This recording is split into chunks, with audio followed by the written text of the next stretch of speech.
कक्षा 11वीं का अध्याय अशुद्धियों का संशोधन, रेक्टिफिकेशन ऑफ एरर्स।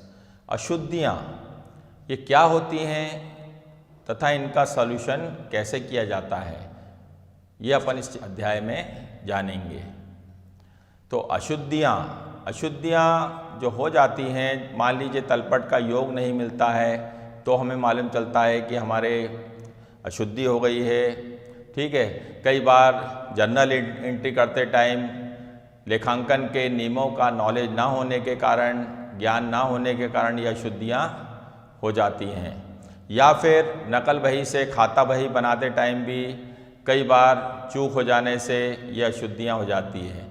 तो इनका संशोधन किस प्रकार किया जाएगा, ये हम इस अध्याय में जानेंगे।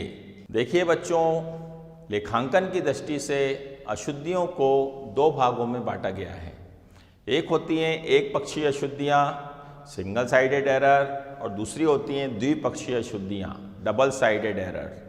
एक पक्षीय अशुद्धियाँ जिसमें एक पक्ष सही होता है, दूसरा पक्ष गलत होता है या उसकी प्रविष्टि नहीं हो पाई है। ठीक है, योग कम लग जाना, ज़्यादा लग जाना, इन सब के कारण जो त्रुटि होती है वो होती है सिंगल साइडेड एरर्स। ठीक है, डबल साइडेड एरर्स लेखांकन के नियमों का ज्ञान ना होने के कारण, ठीक है, या भूल चूक वश जो अशुद्धि हो गई हैं। मान लीजिए राकेश की जगह राजेश लिखा गया है, सुनील की जगह संजय को डेबिट कर दिया है। तो ऐसी कंडीशन में जो एंट्री अशुद्धियाँ होती हैं वो होती हैं डबल साइडेड एरर्स, द्विपक्षीय अशुद्धियाँ। अब हम सबसे पहले एक पक्षीय अशुद्धियों को जानेंगे। एक पक्षीय अशुद्धियाँ जो कि योग कम लग जाना, अधिक लग जाना के कारण जो अशुद्धियाँ उत्पन्न होती हैं वो होती हैं एक पक्षीय अशुद्धियाँ। फॉर एग्जाम्पल, क्रय पुस्तक का योग 100 रुपये कम लगाया गया। क्रय पुस्तक का योग 100 रुपये कम लगाया गया। Purchase book has been undercast. अब योग कम लगाया गया, कम लगाया गया तो हमें मालूम होना चाहिए परचेज, क्रय। परचेज का एक्चुअल साइड क्या होता है, मैंने आपको तलपट पढ़ाया था, ट्रायल बैलेंस। परचेज क्या होती है, डेबिट। ठीक है, परचेज क्या होती है, डेबिट। अब उसका योग कम लगाया गया। कम लगाया गया मतलब हमें उतने रुपए की और आवश्यकता है डेबिट साइड में। तो अब इसकी जो रेक्टिफाइड एंट्री बनाएंगे हम, संशोधन प्रविष्टि बनाएंगे, वो क्या बनेगी, purchase account debit. Purchase account debit to suspense account. ये एक पक्षीय अशुद्धियों में चूंकि एक साइड ही गलती होती है एक पक्ष में, इसलिए दूसरे पक्ष में जो है सस्पेंस वर्ड यूज किया जाता है। ठीक है, तो इसकी जो रेक्टिफाइड एंट्री बनेगी, purchase account debit to suspense account. Purchase account debit to suspense account. ठीक है, नरेशन अभी लिखेंगे अपन। तो purchase account debit to suspense account. या फिर एक एग्जांपल और लूं मैं, विक्रय पुस्तक का योग, विक्रय पुस्तक का योग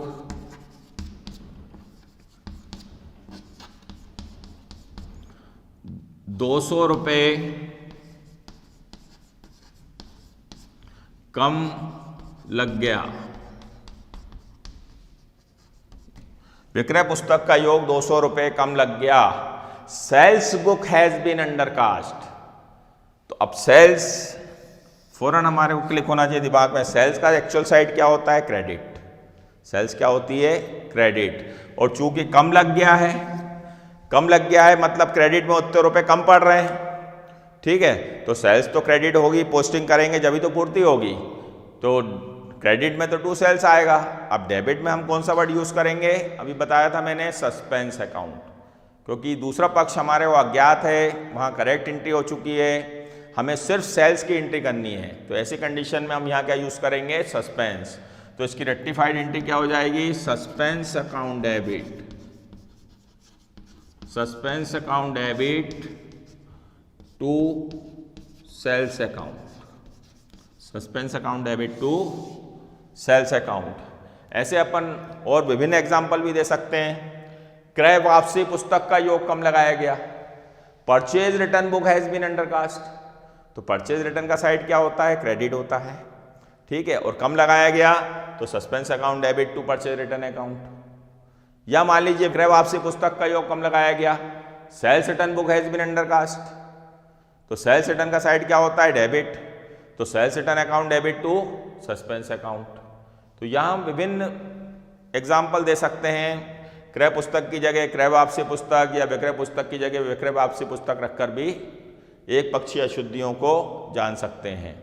या फिर जो योग त्रुटि हो जाती है, ठीक है, जैसे मैं अब एग्जाम्पल देने जा रहा हूँ कि योग त्रुटि के कारण जो अशुद्धि होती है वो भी कौन सी अशुद्धि होती है, एक पक्षीय अशुद्धि है। बच्चों, एक पक्षीय अशुद्धि से संबंधित एक अब अन्य उदाहरण पर चर्चा करेंगे। उदाहरण के लिए मान लीजिए राजेश को 100 रुपये दिए, 100 रुपये दिए, किंतु उसका खाता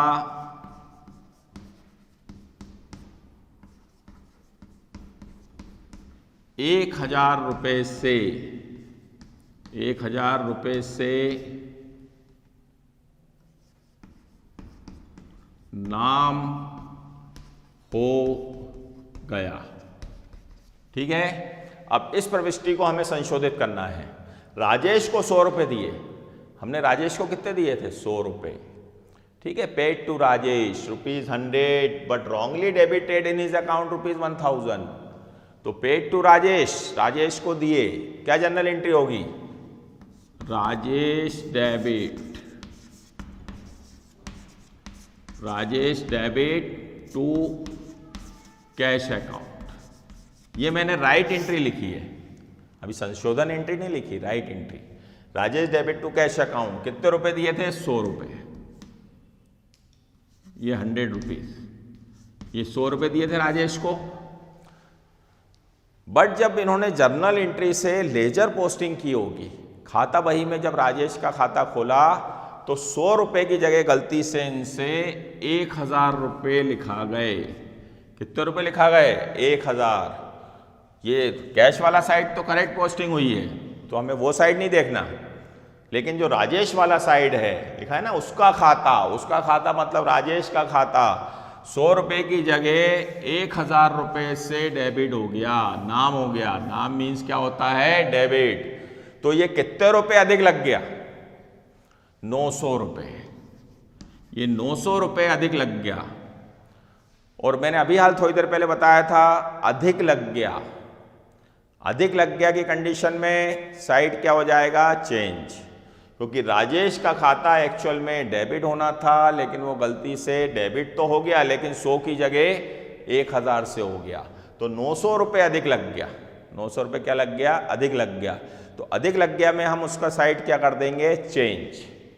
क्यों चेंज करते हैं, देखो मैं आपको एक अन्य उदाहरण देके समझा रहा हूं। सपोज करिए ये लिखे मैंने एक साइड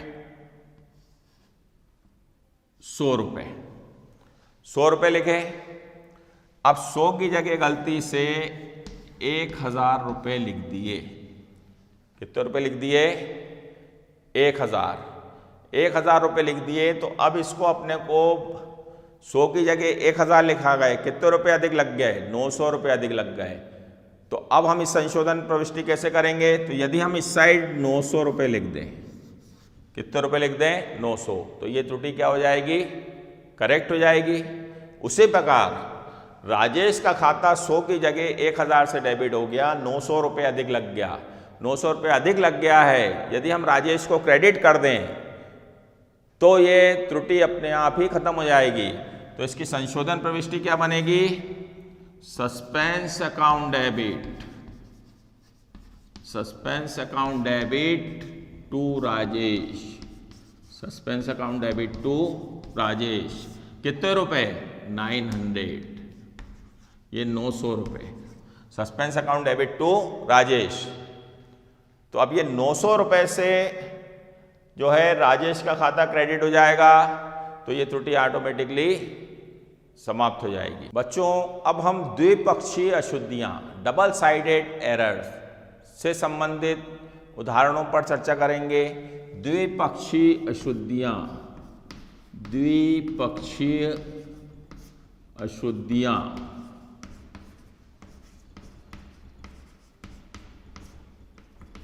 डबल साइडेड एरर्स,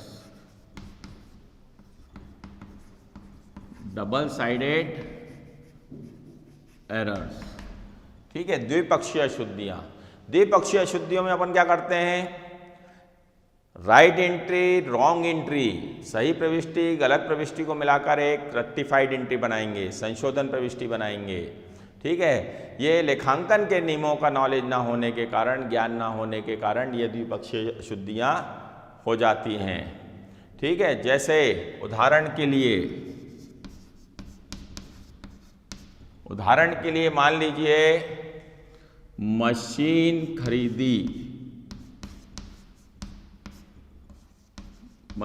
खरीदी किंतु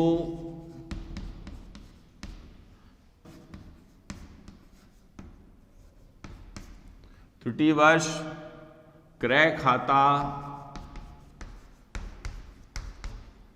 नाम हो गया,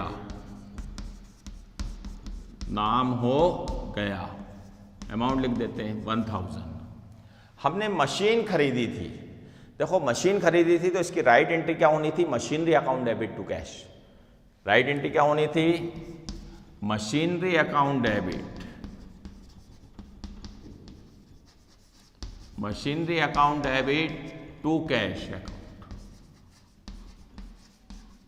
ठीक है, अब उन्होंने मशीनरी अकाउंट डेबिट करना था, लेजर में भी मशीनरी का खाता खोलना था, खाता बही में, बट उन्होंने मशीनरी की जगह त्रुटिवश क्रय खाता नाम हो गया। मतलब उन्होंने जो एंट्री कर दी purchase account debit to cash, उन्होंने परचेज अकाउंट को डेबिट कर दिया, परचेज अकाउंट डेबिट हो गया टू कैश। ठीक है, तो कैश से तो हमें कोई मतलब नहीं, कैश तो दोनों साइड हुई है, वो तो सही पोस्टिंग हुई है, हमें तो गलत प्रविष्टि देखना है।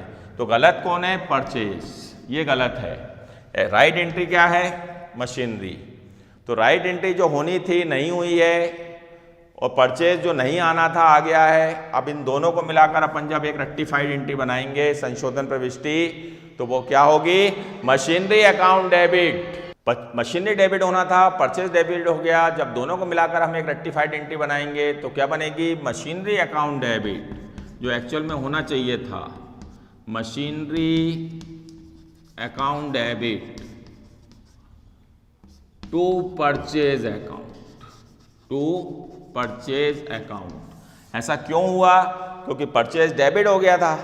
अब डेबिट हो गया था तो उसकी एरर खत्म कैसे करें, तो जब अब इसकी लेजर पोस्टिंग होगी तो परचेज कहाँ चले आएगा, क्रेडिट में भी चले आएगा। तो डेबिट क्रेडिट ऑटोमेटिकली वो एरर खत्म हो जाएगी। और मशीनरी डेबिट क्यों हुई, क्योंकि इसकी एंट्री नहीं हो पाई थी। अब इसका लेजर में अकाउंट खुलेगा, मशीनरी अकाउंट डेबिट हो जाएगी, है ना, और ये अपनी जो त्रुटि हुई है एरर, वो ऑटोमेटिकली खत्म हो जाएगी। बच्चों अब हम द्विपक्षीय अशुद्धियों से संबंधित एक अन्य उदाहरण पर चर्चा करेंगे। उदाहरण के लिए मान लीजिए फॉर एग्जाम्पल संजय को 500 रुपये दिए, संजय को 500 रुपये दिए, किंतु सुनील का खाता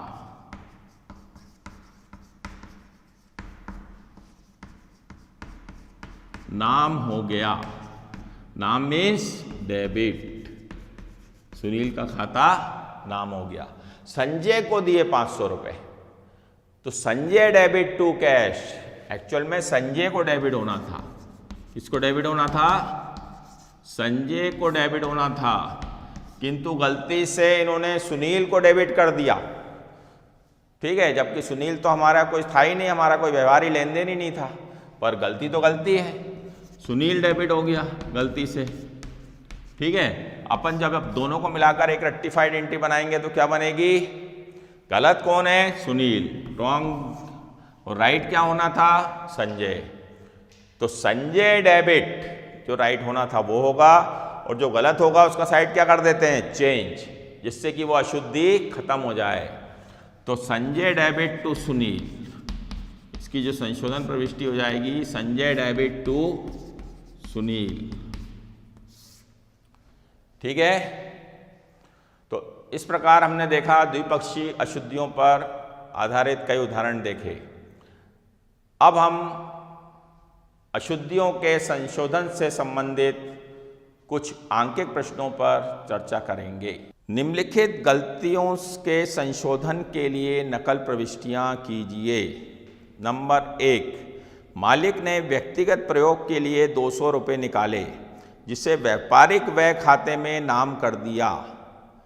नंबर 2, शशि से प्राप्त 500 रुपये को राशि के खाते में जमा कर दिया गया। नंबर 3, ब्याज के 3000 रुपये प्राप्त हुए, जिसे कमीशन खाते में जमा कर दिया गया। नंबर 4, 1500 रुपये की स्टेशनरी खरीदी, लेखन सामग्री खरीदी नेशनल स्टोर से, किंतु इसका लेखा नहीं हो पाया। ठीक है बच्चों, जैसा कि प्रश्न में बताया गया है, व्यापारी ने निजी उपयोग के लिए व्यापार से निकाले, तो इसकी राइट एंट्री क्या होती है? अपने पूर्व अध्यायों में पढ़ा हुआ है, drawings account debit to cash. क्या होनी थी? Drawings account debit, drawings account debit. But त्रुटिवश व्यापारी से व्यापारिक व्यय खाते में नाम हो गया, मतलब trade expenses account debit, trade expenses debit, ये एंट्री हो गई। जबकि ड्राइंग्स डेबिट होना था, ट्रेड एक्सपेंसेस डेबिट हो गया। जब दोनों को मिलाकर अपन एक रेक्टिफाइड एंट्री बनाएंगे तो क्या हो जाएगी? Drawings account debit to trade expenses account. क्योंकि मैंने अभी आपको बताया था, जो रॉन्ग होता है उसका साइड क्या कर देते हैं? चेंज, जिससे कि वो एरर बराबर में इक्वल आकर खत्म हो जाती है। तो रेक्टिफाइड एंट्री क्या बन जाएगी? Drawings account debit, drawings account debit to trade expenses account, trade expenses account being withdrawn for